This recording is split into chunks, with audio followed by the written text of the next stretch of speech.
Class 8 welcome to the class. बच्चों, diary लेखन के विषय में आज हम जानेंगे। हालांकि आपको ये क्लास में कराया जा चुका है, लेकिन एक बार फिर से इसको देखेंगे। जेब कतरों की दहशत। सेकंड देखिए, इसका अनुभव आपको डायरी के रूप में लिखना है। तो इसमें सबसे पहले आप क्या डालते हैं, डेट, ठीक है। और डायरी जो है लगभग शाम के बाद लिखी जाती है।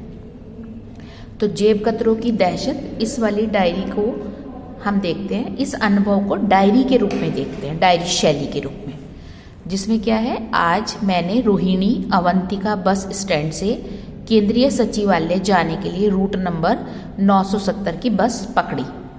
बस में बहुत भीड़ थी, जिसमें कुछ वृद्ध और महिलाएं भी थी।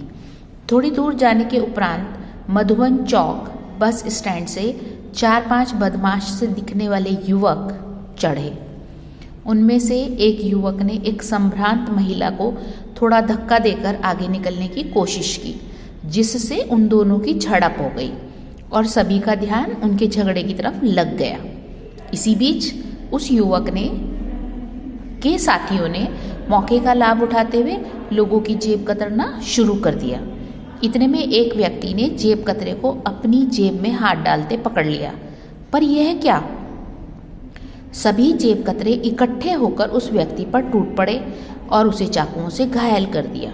सभी यात्री डरे सहमे से खड़े रह गए। मैंने आगे बढ़ने की हिम्मत की, किंतु मेरे साथ बैठे व्यक्ति ने मुझे पकड़कर बिठा दिया। ऐसा दहशत का माहौल हो गया कि किसी की हिम्मत ही नहीं पड़ी जो जेब कतरों का मुकाबला करे। अगला बस स्टैंड आने से पहले ही वे सभी लाल बत्ती पर उतरकर भाग गए। सोचता हूँ कि यदि हम सब ने मिलकर उन लोगों का मुकाबला किया होता तो शायद उन्हें पकड़ लिया होता। हम इतने कायर और डरपोक क्यों हैं? ये लिखने के बाद, क्योंकि डायरी आपकी अपनी है, तो नीचे आप अपना निकनेम लिख सकते हैं, है ना। और डायरी क्या होता है, आपके अनुभव पर आधारित होती है, जिसमें आपकी डायरी में अनुभव के लिए जो भाषा आप प्रयोग करेंगे वो अलग हो सकती है। जरूरी नहीं कि बिल्कुल सेम लिखी जाए, ठीक है बच्चों। एक आपका बिंदु है संवाद का। संवाद क्या कहते हैं बेटे? दो लोगों के बीच आपस की बातचीत हो। इसको हम वार्तालाप भी कहते हैं, संवाद भी कहते हैं और बातचीत भी कहते हैं। इसका हमारे जीवन में बहुत स्थान है, बहुत बड़ा महत्वपूर्ण स्थान है, क्योंकि हम अपनी बातों को बोलकर ही दूसरे लोगों को बताते हैं, और अगर रिटर्न फॉर्म में आ जाए तो फिर लिखकर भी बताते हैं। जैसे यहाँ देखिए उदाहरण, हालांकि आपको क्लास में कराया जा चुका है, माँ बेटी का वार्तालाप। इसमें अगर आपका टॉपिक किसी थीम बेस पर होता है तो आपको उस वाले थीम का ध्यान रखना है कि वार्तालाप का आपको कोई टॉपिक दिया गया तो उस टॉपिक के अनुसार ही आप अपनी बातचीत को लिखेंगे। लिखने का तरीका ये सामने दिया गया है, जैसे माँ डैश, अरे आ गई बेटी, बेटी हाँ माँ, माँ इतनी देर कहाँ लगाई, खाना कब से ठंडा हो गया है।